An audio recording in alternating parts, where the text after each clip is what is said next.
What is up mga kamanok? This Pong. Alright, so quick ride tayo. Kaya kami ni Gina. Quick ride tayo, bibili tayo ng bakuna. Masama ang pakaramdam ni Mrs. So dapat kasi siyang bibili. Kaya lang masama yung pakaramdam. So I finished my chores. Ito, bike tayo papuntang Kalibo. Bili tayo ng bakuna.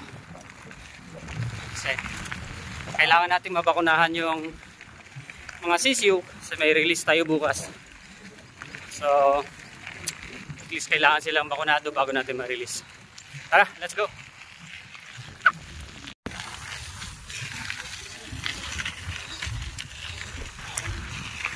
Alright, so na-miss ko tong daan na to. Nung ginagawa pa lang yung farm natin, araw-araw ko tong binabagtas. Ito, nag-widening sila ng bagya rito. Yung bagong grade to. Medyo makunat mag-pedal. Simintado na yung ano rito. Itong portion na to, last year, mga March, February. Hindi pa to simentado. Ganun na ako katagal na hindi dumadaan dito. So, April kasi kami lumipat. So, itong part na to rito, rough road pa ito. Ayan. So ngayon sementado na siya.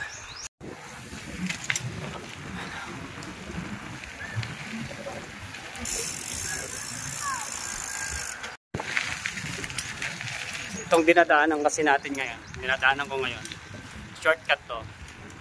So hindi na ako dadaan doon sa pinakadabayan ng Numancia. Shortcut to going to Kalibo. Mas mabilis yung daan ng biyahe dito. So walang traffic o konti sasakyan dumadaan, mas mabilis yung biyahe. At so malapit na tayo sa highway. So daan tayong sabungan. Ayan. May ano ngayon dito ay nakapihin daming ko ano. Kaya ano, so dito ay daan kasi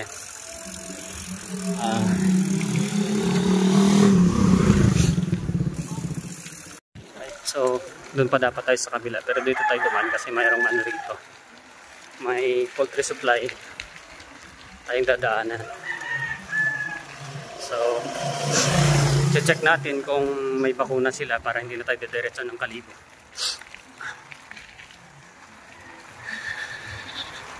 At least mas mabilis yung biyahe natin kapag meron sila dito. So highway na to, pinaka highway dito, Laging Banwa.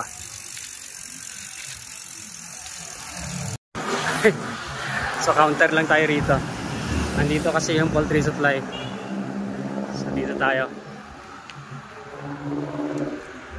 Check natin dito sa isang poultry supply kung meron sila. Highway na to eh.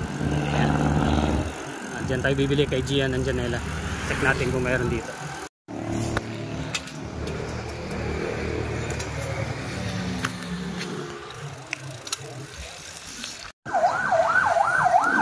So, gilid lang tayo kasi nagbibideo tayo eh.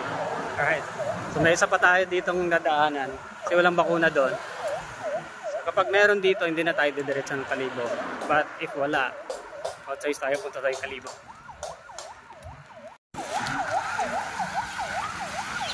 So maganda na yung kalsada dito eh. After ano na to eh. Daming counter, wala pang signal sa kanan. Alright, so meron sila clone dito na plane.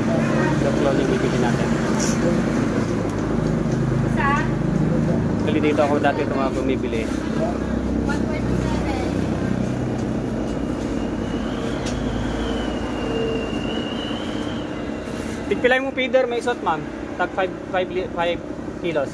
7 lang nga mo sir. 7, tagpila sa 7? 170. 170. Bili na rin tayo ng pan. May gumba ka na feeder. Mura, mas mura dito. So, doon kasi sa kabila, 185 kilos.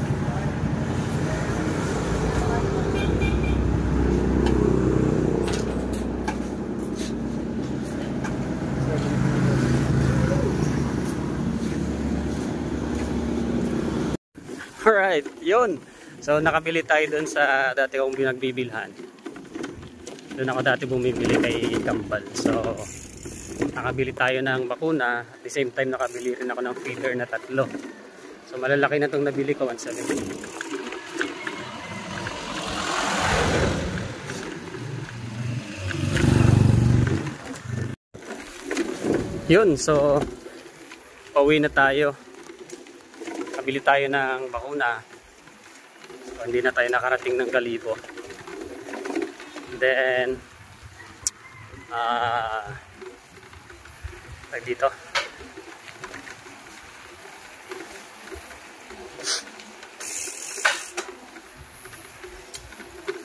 bili rin tayo ng feeder, kaya tinatapos tayo ng feeder dahil malalaki na yung ano natin mga alaga, kailangan natin magdagdag. Bumili tayo ng 2 7 kilos tsaka isang 5 kilos kasi walang mabilan dito sa amin. So yan yung ating dala. So pauwi na tayo, mga 4:30 na sa bahay naman na tayo.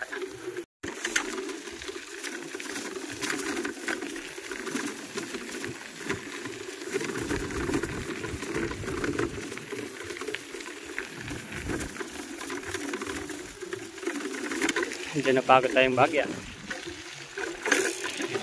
So tayo medyo matagal-tagal tayo hindi nakapagpadyak ng medyo malayo-layo. Babike ako madalas ano na lang. Yan lang, palengke, bahay, palengke. Mga 1 kilometer lang yan. Alright.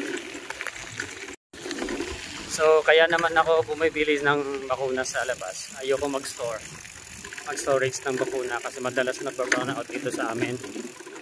Kaya mahirap din. Although meron tayong bakuna na natitira dito, mga killed vaccine yung ginamit natin para sa ating mga parent stocks. Ayun yung natenga rito sa atin.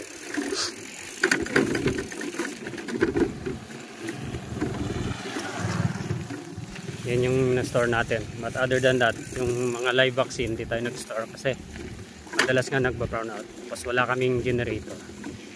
Yun lang.